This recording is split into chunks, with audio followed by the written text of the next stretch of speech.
ଏହି ଦିନ ବ୍ୟାଙ୍କ ଖାତାକୁ ଆସିବ ପିଏମ୍ କିଷାନର 19ତମ କିସ୍ତି ଟଙ୍କା। ଚାଷୀ ଭାଇମାନଙ୍କ ପାଇଁ ଆସିଲା ଗୋଟେ ବହୁତ ବଡ଼ ଖୁସି ଖବର।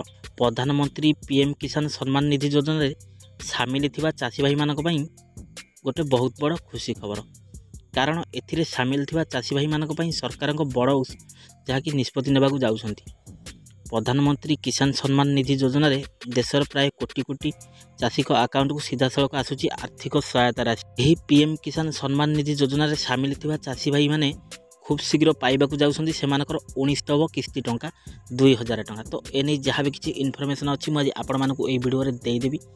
ତ ତା ପୂର୍ବରୁ ଆପଣମାନଙ୍କୁ ଅନୁରୋଧ, ଯଦି ଏବେ ହିଁ ପ୍ରଥମ ଥର ପାଇଁ ଭିଡ଼ିଓକୁ ଦେଖୁଛନ୍ତି ତାହେଲେ ଭିଡ଼ିଓକୁ ଗୋଟେ ଲାଇକ୍ କରିଦିଅନ୍ତୁ, ଆଉ ତା ସଙ୍ଗେ ସଙ୍ଗେ ମନୋରଞ୍ଜନ ମଣ୍ଡଳୀ ଚ୍ୟାନେଲକୁ ଏବେ ହିଁ ସବସ୍କ୍ରାଇବ୍ କରି ପାଖରେ ଆସିଥିବା ଘଣ୍ଟି ବଟନ୍ ଅଲ୍ ଦବାଇ ନିଅନ୍ତୁ। ହ୍ୟାଲୋ ଫ୍ରେଣ୍ଡସ୍, ନମସ୍କାର, ଜୟ ଜଗନ୍ନାଥ। ମୁଁ ମନୁଆ ଆପଣମାନଙ୍କୁ ସ୍ୱାଗତ କରୁଛି ଆଜିର ଆଉ ଏକ ନୂଆ ଦମଦାର ଭିଡ଼ିଓରେ।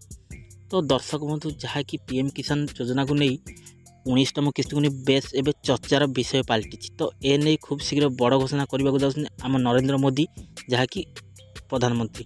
19ତମ କିସ୍ତିର ଯାହାକି ଚାଷୀମାନଙ୍କ ଆକାଉଣ୍ଟକୁ 2000 ଟଙ୍କା ଲେଖାଏଁ ଆସିବ। ଦେଶର ପ୍ରାୟ 12,000 କୋଟି ଚାଷୀ ଉପକୃତ ହୋଇ ଆସୁଛନ୍ତି। ପ୍ରତ୍ୟେକ କିସ୍ତିରେ ଚାଷୀଙ୍କ ଆକାଉଣ୍ଟକୁ ଆସୁଛି ଟଙ୍କା, ଆଉ ଆର୍ଥିକ ସହାୟତା ପାଇଁ ବେଶ୍ ଖୁସି ଅନୁଭବ କରୁଛନ୍ତି ଯାହାକି ଚାଷୀ ଭାଇମାନେ।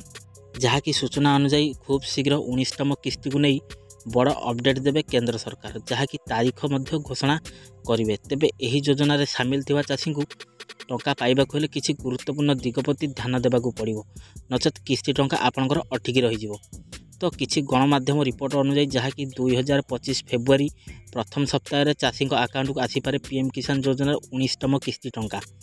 ଯାହାକି ଚାଷୀଙ୍କ ଆକାଉଣ୍ଟକୁ ପିଏମ୍ କିଷାନ ଯୋଜନାରେ ମିଳୁଥିବା 2000 ଟଙ୍କା ଆସିବ, କିନ୍ତୁ ଏ ନେଇ ସରକାରୀ ସ୍ତରରେ କୌଣସି ଘୋଷଣା ମଧ୍ୟ କରାଯାଇ ନାହିଁ। ଏହି ଯୋଜନା ଯାହାକି 18ତମ କିସ୍ତି ଟଙ୍କା ସରକାର ପଠାଇ ସାରିଛନ୍ତି। ତେବେ ଏହାପରେ 19ତମ କିସ୍ତି ପାଇଁ ଅପେକ୍ଷା କରିଦେଇଛନ୍ତି ଅନେକ ଚାଷୀ, ଆଉ ଚାଷୀଙ୍କ ଅପେକ୍ଷାର ଶେଷ ହେବାକୁ ଯାଉଛି, ଅନ୍ତ ଘଟିବା ପାଇଁ ଯାଉଛି ଖୁବ୍ ଜଲ୍ଦି। ଯାହାକି 2025ରେ ଫେବୃଆରୀ ମାସ ପ୍ରଥମ ସପ୍ତାହରେ ଆକାଉଣ୍ଟକୁ ଆସିବ କିସ୍ତି ଟଙ୍କା ବୋଲି ଯାହା ସୂଚନା ଆସୁଛି। ତେବେ ପରବର୍ତ୍ତୀ କିସ୍ତି ରାଶି ପାଇଁ ଯାହାକି ପଠାଇବାକୁ ଚାହୁଁଥିଲେ କିଛି ଗୁରୁତ୍ୱପୂର୍ଣ୍ଣ ଦିଗ ପ୍ରତି ଆପଣମାନଙ୍କୁ ଦୃଷ୍ଟି ଦେବାକୁ ପଡ଼ିବ। ଏଥିପାଇଁ ସର୍ବପ୍ରଥମେ ଆପଣଙ୍କୁ କ'ଣ କରିବାକୁ ପଡ଼ିବ ନା, ପ୍ରତ୍ୟେକ ଚାଷୀକୁ ଯାହାକି EKYC କରିବାକୁ ପଡ଼ିବ। ଏହା ବ୍ୟତୀତ ବ୍ୟାଙ୍କ ଆକାଉଣ୍ଟରେ ଯେଉଁମାନଙ୍କର ପିଏମ୍ କିଷାନ ଟଙ୍କା ଆସୁଛି ତାହା ଆଧାର ସହିତ ଲିଙ୍କ ଥିବା ଏକାନ୍ତ ଆବଶ୍ୟକ।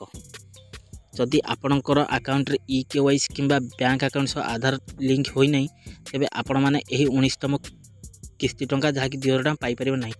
ତେଣୁ ଆପଣମାନଙ୍କୁ ସମସ୍ତ ଚାଷୀ ଭାଇମାନଙ୍କୁ ଆମ ଚ୍ୟାନେଲ ତରଫରୁ ଆଉ ସରକାରଙ୍କ ତରଫରୁ ଅନୁରୋଧ, ଯାହାକି ଯେଉଁମାନଙ୍କର ଆକାଉଣ୍ଟରେ EKYC କମ୍ପ୍ଲିଟ୍ ନାହିଁ ସେମାନେ ବ୍ୟାଙ୍କ ଆକାଉଣ୍ଟରେ ମଧ୍ୟ EKYC କମ୍ପ୍ଲିଟ୍ କରନ୍ତୁ।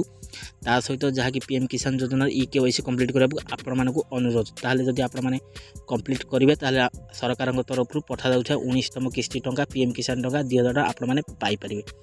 ତ ଦର୍ଶକ ବନ୍ଧୁ, ଆଶା କରୁଛି ଆଜିର ଭିଡ଼ିଓଟି ଆପଣଙ୍କୁ ଫୁଲଫିଲ୍ ହୋଇଥିବ। ଆଉ ଆଜିର ଭିଡ଼ିଓଟି ଯେଉଁମାନଙ୍କର KYC କମ୍ପ୍ଲିଟ୍ କରୁଛନ୍ତି ତ ୟେସ୍ ଲେଖନ୍ତୁ, ଯେଉଁମାନେ KYC କମ୍ପ୍ଲିଟ୍ କରୁନାହାନ୍ତି ତ ନୋ ଲେଖନ୍ତୁ। କମେଣ୍ଟ ବକ୍ସରେ ମତାମତ ଦିଅନ୍ତୁ, ଆଉ ଏ ଭିଡ଼ିଓଟାକୁ ବହୁମାତ୍ରାରେ ସାଙ୍ଗମାନଙ୍କ ସାଙ୍ଗେ ସେୟାର କରନ୍ତୁ, ଯାହାକି ସେମାନେ ଏହି ପିଏମ୍ କିଷାନକୁ ନେଇ ଆସିଥିବା ଅପଡ଼େଟ୍ଟିକୁ 19ତମ କିସ୍ତି ସେମାନେ ସମସ୍ତଙ୍କ ପାଖରେ ପହଞ୍ଚିପାରିବେ ଆଉ ଏ ବାର୍ତ୍ତାଟିକୁ ଜାଣିପାରିବେ।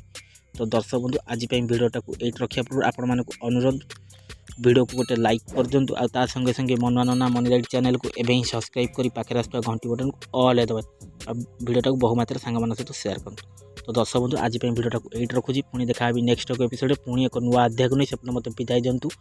ରହୁଛି, ନମସ୍କାର, ଟେକ୍ କେୟାର, ବାଏ ବାଏ, ଜୟ ଜଗନ୍ନାଥ।